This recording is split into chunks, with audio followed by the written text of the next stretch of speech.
Everything you know about Blockbuster and Netflix is half a story. Yes, in the year 2000, Netflix offered to sell itself to Blockbuster for $50 million, and Blockbuster passed. Netflix's own chief financial officer said they were just about laughed out of the office. That part is true, and the internet has retold it a million times as the dumbest decision in business history, the dinosaur that laughed at the meteor. But here's what the meme leaves out. 7 years after that meeting, Blockbuster had built a machine that was beating Netflix so badly that Reed Hastings came back to the table, this time asking to buy from Blockbuster. And at that exact moment, with the winning weapon in its hands, Blockbuster's own boardroom pulled the plug. Blockbuster didn't die laughing at the future, it died in a fight over who got paid. This is the liquidation files. Open the folder. First, the empire, so you remember what was at stake. At its peak, Blockbuster was Friday night in America, roughly 9,000 stores worldwide, tens of millions of members, the blue and yellow ticket logo as recognizable as any brand in the country. And powering all of it was a revenue stream customers despised, late fees, hundreds of millions of dollars a year. Money earned not from renting movies, but from punishing people for keeping them. Remember the late fees. They're a suspect in this story twice. Now, the famous meeting. In 2000, Reed Hastings and Mark Randolph flew to Dallas and proposed that Netflix, then a money-losing DVD-by-mail startup, become Blockbuster's online arm for $50 million. Blockbuster's CEO, John Antioco, passed. In hindsight, a $50 million mistake on a company that would one day be worth hundreds of billions. But be honest about the year. It was 2000, the dot-com bubble was detonating, and Netflix was bleeding cash with no path to profit. Plenty of smart people passed on plenty of startups that year. If the story ended there, this would be a file about a missed bet, not a killing. It doesn't end there. Because here's the chapter the meme deletes. Blockbuster fought back, and fought back brilliantly. In 2004, Antioco launched Blockbuster Online, a direct answer to Netflix's DVD-by-mail model. In January 2005, he did something more radical. He killed late fees. The single most hated thing about Blockbuster, and a river of revenue, was gone, a bet that the future was worth more than the toll booth. The rollout, in fairness, was messy.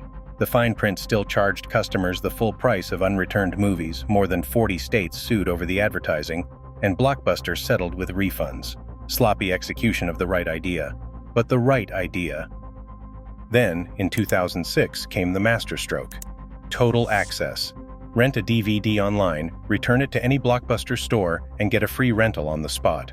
It fused the thing Netflix had, the mail model, with the one thing Netflix could never have, 9,000 physical locations. Customers loved it, and it worked almost too well. Blockbuster Online's subscriber counts surged, and by early 2007, accounts of the period describe it adding subscribers at a pace that put it on track to catch Netflix's entire base. Netflix's own filings from that stretch show its growth slowing as total access scaled.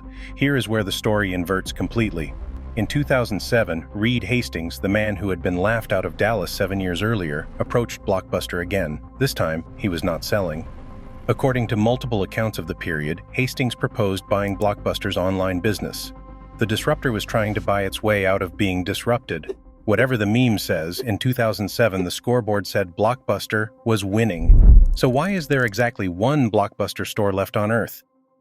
2 reasons, and neither of them is Netflix. The first had been strapped to Blockbuster's back before the war even started. In 2004, Viacom, Blockbuster's corporate parent, spun the company off. And on the way out the door, Blockbuster paid out a massive special dividend to Viacom-era shareholders, leaving the newly independent company carrying roughly $1 billion in debt. If you watched our Payless file, you know this move, the parting extraction. The company gets its freedom, the cash leaves with the previous owners, the debt stays. Blockbuster entered the fight of its life pre-wounded. That debt would later cost it acquisitions it needed and haunt every dollar it wanted to spend on the future. The second reason bought a stake in 2004, Carl Icahn. The famed activist investor looked at Blockbuster and saw a company spending too much. Total access was expensive by design. Every free in-store rental cost the company about $2, a subsidy Antioco was deliberately eating to bleed Netflix out of the market.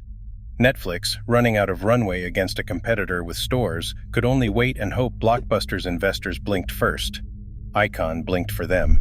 He waged a proxy war, won board seats, and publicly hammered the online spending, the abandoned late fees, and Antioco's pay.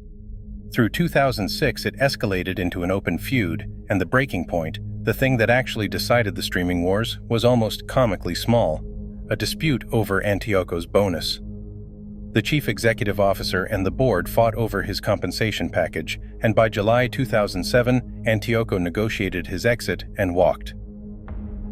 His replacement, chosen with Icahn's blessing, was Jim Keyes, the former CEO of 7-Eleven, a brilliant convenience store operator with, as events would demonstrate, no instinct for the digital fight he was inheriting.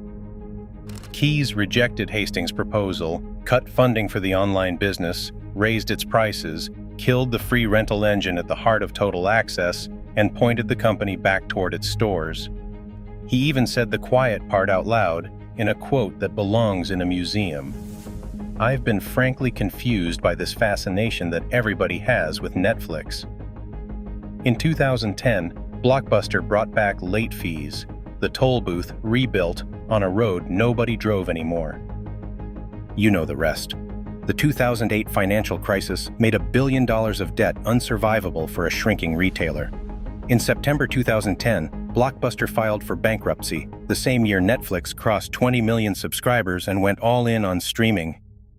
Dish Network bought the remains for $320 million. Today, one store remains, in Bend, Oregon, a tourist attraction for a country that mistakes it for a monument to stupidity. But here's the closing receipt, and it's the reason this file exists, because for once, the verdict doesn't come from creditors or courts. It comes from the man who pulled the plug. In 2011, Carl Icahn wrote his own account in the Harvard Business Review, and he called Blockbuster the worst investment I ever made. He blamed the debt and a changing industry, but he went further. He admitted the board may have erred in replacing Antioco with Keyes. He complimented Total Access, conceding it might have helped Blockbuster fend off Netflix, and then he wrote the sentence that should replace the meme in every business school on earth. To this day, I don't know what would have happened if we'd avoided the big blow-up over Antioco's bonus and he'd continued growing Total Access. Things might have turned out differently. The man who won the boardroom war, telling you he isn't sure the war should have been fought. So let's file this one correctly. Blockbuster didn't die because it laughed at Netflix in 2000. It recovered from that mistake and built the better weapon.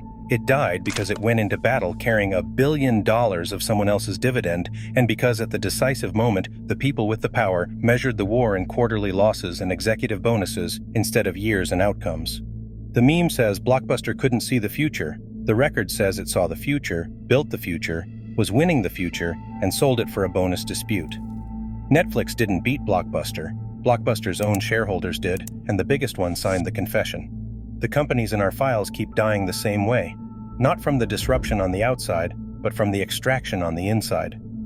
Blockbuster is just the one where everyone blamed the wrong killer for 15 years. If you want more files like this one, the companies you grew up with, and the deals that quietly hollowed them out, that's what we do here at the Liquidation Files. The next file is already open. I'll see you in that one.